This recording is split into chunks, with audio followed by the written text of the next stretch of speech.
Hello friends, good evening. आज मैं आप लोगों को मैकेनिक मोटर व्हीकल के थ्योरी के कुछ इंपॉर्टेंट क्वेश्चंस मैं कराऊंगा, जो कि आपके लिए बहुत ही ज़्यादा इंपॉर्टेंट पेपर होंगे आने वाले सीटीआई एग्ज़ाम के लिए, आने वाले आईटीआई एग्ज़ाम के लिए, फाइनल ईयर के लिए, चाहे वो प्रीवियस ईयर के हों चाहे वो फाइनल ईयर के स्टूडेंट्स हों, उनके लिए बहुत ही ज़्यादा इंपॉर्टेंट क्वेश्चन ये होंगे। तो मैं उम्मीद करता हूँ कि आप लोग मेरे साथ बने रहेंगे और मेरा वीडियो शुरू से लेकर अंत तक देखेंगे। जो लोग नए हैं वो प्लीज़ सब्सक्राइब करें, क्योंकि जो भी अपडेट्स होंगी वो उन्हीं बच्चों को अपडेट्स मिलती हैं जो बच्चे सब्सक्राइब करते हैं। ओके, अब हम बात करेंगे अपने पेपर सेट के बारे में, मैकेनिक मोटर व्हीकल के थ्योरी के क्वेश्चन नंबर फर्स्ट के बारे में।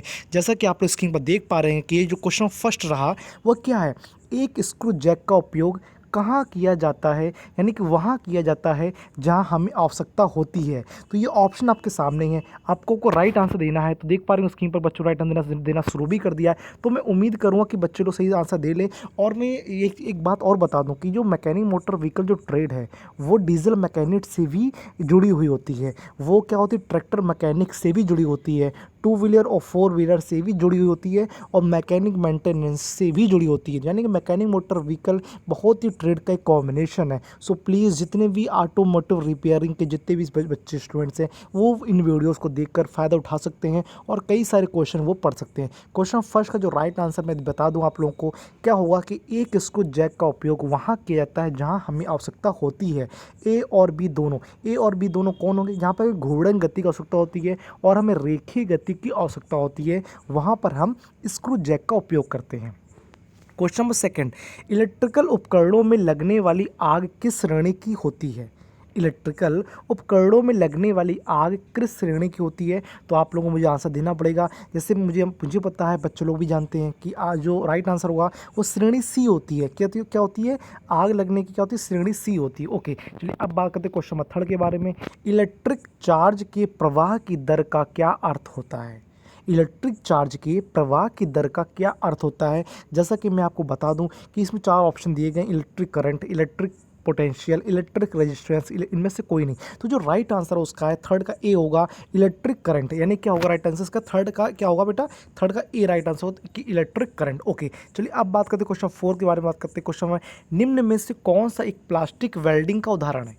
प्लास्टिक वेल्डिंग का कौन सा उदाहरण है, जल्दी से मुझे राइट आंसर दीजिए। तो प्लास्टिक वेल्डिंग का एक उदाहरण क्या होगा, जैसे आप लोग जानते हैं कि जिन बच्चों को पता है वेल्डिंग के जो स्टूडेंट्स हैं, देखिए वेल्डिंग के जो स्टूडेंट्स हैं उनके लिए बहुत अच्छा क्वेश्चन आ चुका है। तो मैं इस क्वेश्चन को मैं चाहूँगा कि आप लोग मेरे कमेंट बॉक्स में बताएं कि इसका राइट आंसर सर ये होगा। तो मुझे बहुत खुशी होगी कि हाँ बच्चों ने कुछ बताया। तो फोर्थ का जो राइट आंसर है मुझे बताएं, जो वेल्डर वाले स्टूडेंट्स देख रहे हैं, वॉच कर रहे हैं, और जो अदर ट्रेड के स्टूडेंट्स वही जो वॉच कर रहे हैं, तो प्लीज़ मुझे बताएं कि फोर्थ का राइट आंसर क्या होगा।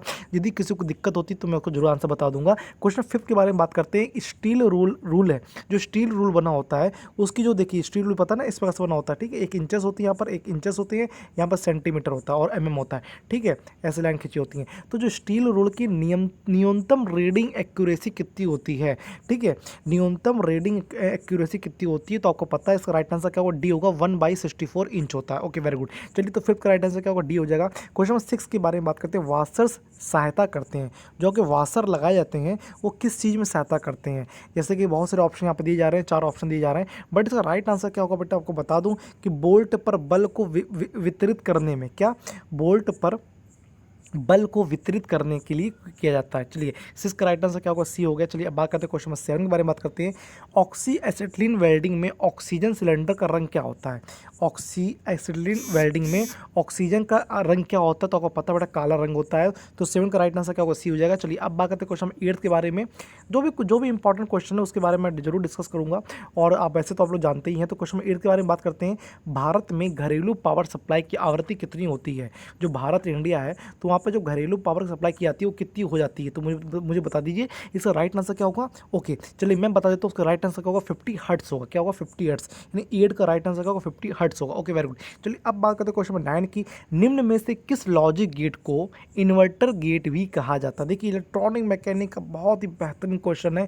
जो लॉजिक गेट होते हैं वो इलेक्ट्रॉनिक का एक पार्ट है। तो जो लॉजिक गेट है तो इन्वर्टर गेट को भी कहा जाता है। क्या कहा जाता है, आपको पता होना चाहिए, क्या जाता है, एंड और नॉट एन एंड, क्या कहता है, नॉट गेट, क्या कहता है, नॉट गेट। ओके, तो इसका राइट आंसर क्या होगा, सी होगा। चलिए अब बात करते हैं क्वेश्चन 10 के बारे में बात करते हैं। मटेरियल के हैवी रिडक्शन के लिए किस फाइल का उपयोग किया कहता है।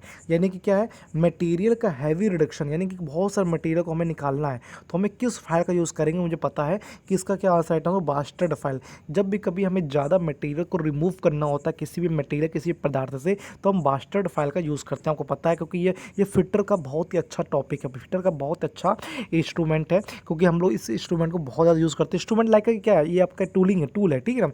तो ये क्या आपका फाइल क्या होता है, कटिंग टूल होता है। चलिए अब बात करते हैं क्वेश्चन नंबर 11 के बारे में बात करते हैं। एनेलिंग के जो उद्देश्य होते हैं वो किस उद्देश्य के लिए एनेलिंग की आती है। जो एनेलिंग क्या है, एनेलिंग एक प्रकार की हीट ट्रीटमेंट प्रोसेस, क्या आपका हीट ट्रीटमेंट प्रोसेस है। आपको हीट ट्रीटमेंट प्रोसेस हर एक बच्चा पढ़ता है, मुझे पता है। तो एनेलिंग किस जो उद्देश्य होते हैं क्या होते हैं, मुझे पता है। इसका राइट आंसर क्या होगा, इसका राइट आंसर होगा मशीनिबिलिटी में सुधार करने के लिए। क्या होता है मशीनिबिलिटी, क्या होता है जब मशीनिंग करते हैं उसका मटेरियल रिमूव करते हैं तो वही कहलाता है मशीनिबिलिटी, मशीन की एबिलिटी, ठीक है। तो उसमें सुधार करने के लिए हम एनिल का प्रयोग करते हैं, यही मेरा उद्देश्य होता है। चलिए अब बात करते हैं मशीन में टेपर शैंक ड्रिल पकड़ी जाती है।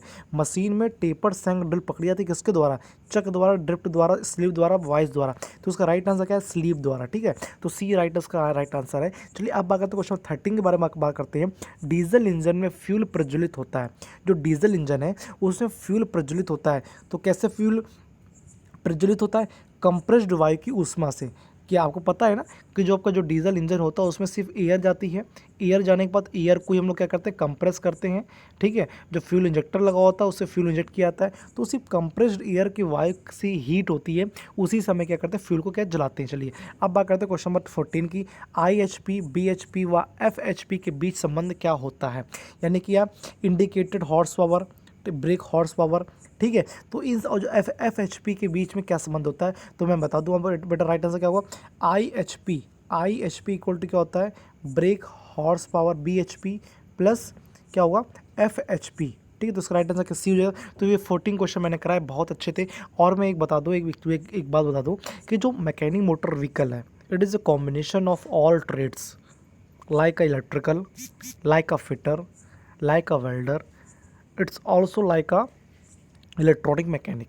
तो इन सभी चीज़ों को हमें अध्ययन करना बहुत ज़रूरी है मैकेनिक मोटर व्हीकल के स्टूडेंट्स के लिए। और सेम वैसे डीजल मैकेनिक, सेम वैसे tractor mechanic, 2 wheeler 4 wheeler automotive repair और मेंटेनेंस के लिए भी बहुत इंपॉर्टेंट है। तो ये मैंने आपके लिए कराया पेपर सेट, तो बहुत इंपॉर्टेंट था।